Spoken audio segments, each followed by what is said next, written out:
বন্ধুরা, শুভ সকাল সকলকে। আজকে আরও একটা ব্লগ নিয়ে চলে এলাম। তো আজকের ব্লগটা হচ্ছে আমরা সকলে মিলে হঠাৎ করে মামাবাড়ি যাচ্ছি।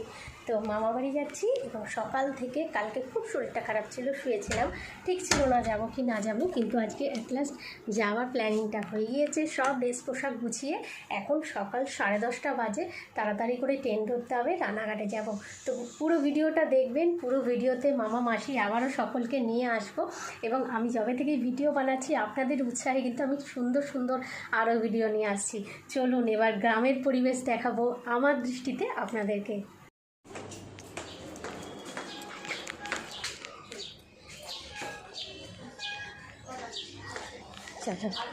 চলো বেরিয়ে পড়লাম আমরা সবাই মিলে। নিল টেবিলের উপর ব্যানানাটা নিল।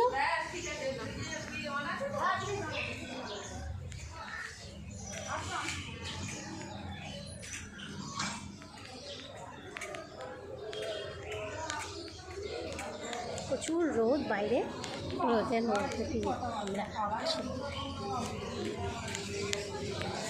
চলো এবার যাওয়া যাক, কত সময় লাগে দেখা যাবে।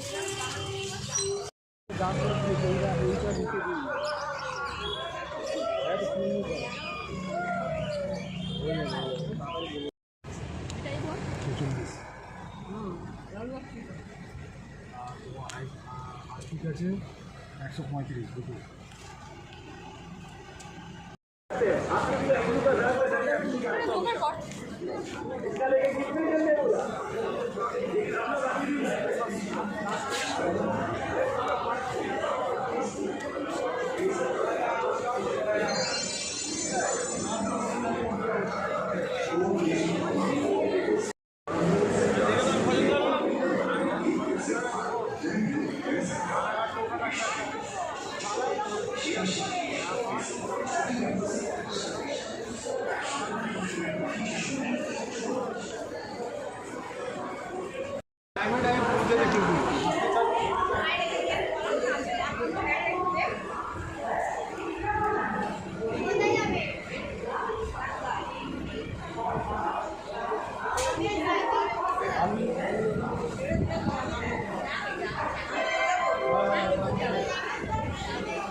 চিন্তা করে গেছে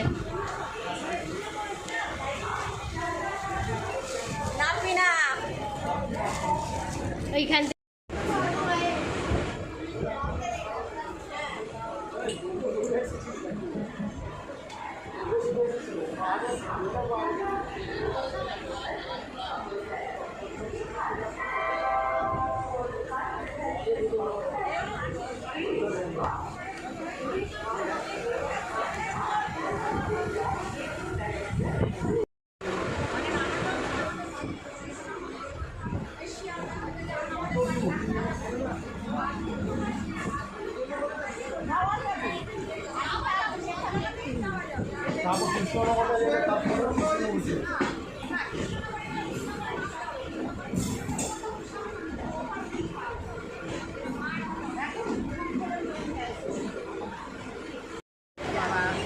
এই সেই রানাঘাট স্টেশন, যে ছোটোবেলায় আসতাম এই স্টেশনে নামতাম। দরজা দিয়ে দেখাবো চলুন। এই স্টেশনে ছোট্টবেলায় আসতাম আর মা সে কী করতো, মা আমাদের 3 বোনকে নিয়ে আসতো, নিয়ে এসে আর আমাদেরকে কিন্তু খাওয়া দাওয়া করিয়ে তারপর মামার বাড়ি যেতাম। তো এই স্টেশনের সঙ্গে কিন্তু অনেক অনেক অনেক মানে স্বপ্ন জড়িয়ে আছে, অনেক কিছু জড়িয়ে আছে, অনেক অনেক অনেক ছোট্টবেলা থেকে আসতাম তো মায়ের সঙ্গে। এখন সেই অবস্থাও নেই, সেই ব্যবস্থাও নেই। আজকে 10 বছর পর দিদা মারা যাওয়ার পরে এই প্রথম এলাম। ভালো লাগছে, ভালো লাগছে। তো এই যে দোকানগুলো বসে আছে এখনও, মানে খাবারের অভাব পাবেন না, এটুকু ঠিক। আপনি যখনই আসুন না কেন খাবার পেয়ে যাবেন। এটা একটা বিরাট বড় জাংশন রানাঘাটটা। তো ট্রেন আসছে,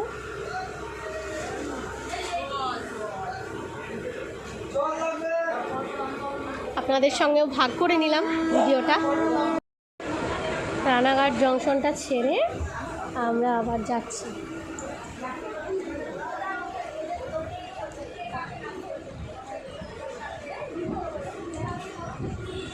এটা যেহেতু জংশন না, তো প্রচুর মানুষ এখানে, ভিড় একদম ভর্তি। এই পুচকু বাচ্চাটাকে দেখুন না, কি মিষ্টি দেখতে। যা দাঁড়িয়ে গেল ট্রেনটা আবার।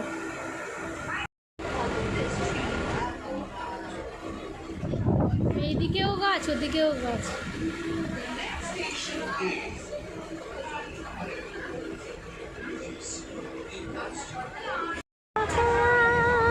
সোনা সোনা এ মাটি সবুজ সবুজ, নতুন রঙের ছোঁয়ায় হৃদয় রেঙেছে, আলোর খুশিতে বাজ ভেঙেছে।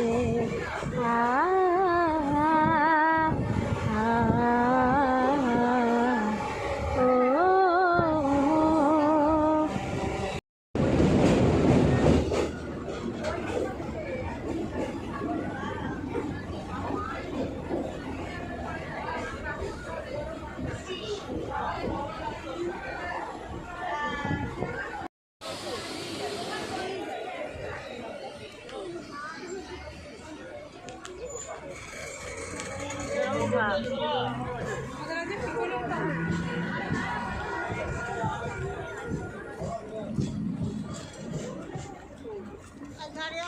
মাসি কত কচুর শাক নিচ্ছে। চলো, এসে গেছি আমরা হবিবপুর স্টেশন। প্রচুর রোদ অ্যাজ ইউজুয়াল, এখন দুপুর 2টো বাজে, রোদ তো হবেই, তাই না?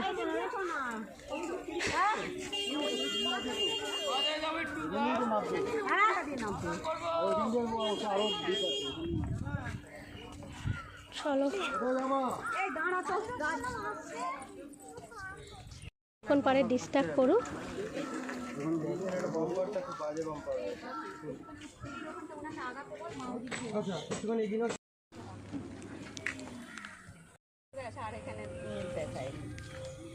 মামা বাড়ি এসেছি, জামা পরে জাম খাবো।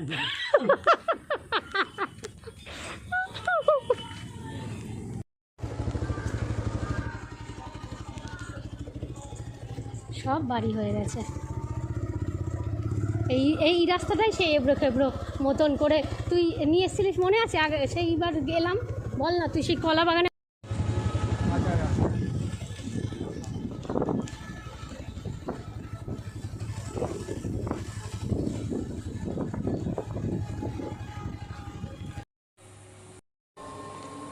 চেনে নাকি তোকে? হ্যাঁ, দেখো আমার ভাই সকলের জন্য কুলফি নিচ্ছে, টোটো চলে গেছে। আমরা দুজন মিলে বাইকে করে নিচ্ছি এই দাদার কাছ থেকে কুলফি। আত্মীয় চলে এসছে। কই গো, নেমে পড়লাম। বলতে থাকবে, কিচ্ছু বলবো না। খাপটা ধরে কাকাকে নিয়ে চল।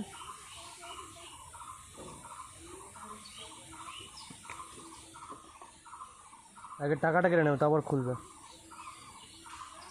আম গাছটায় সেই লেভেলের আম হয়েছে রে, বাপরে বাপ। আমার মামার বাড়িতে অনেক বছর পর আসার একটা আলাদা স্মৃতি, একটা ভাবনা, সব কিছুকে মাথায় রেখেই আর কি।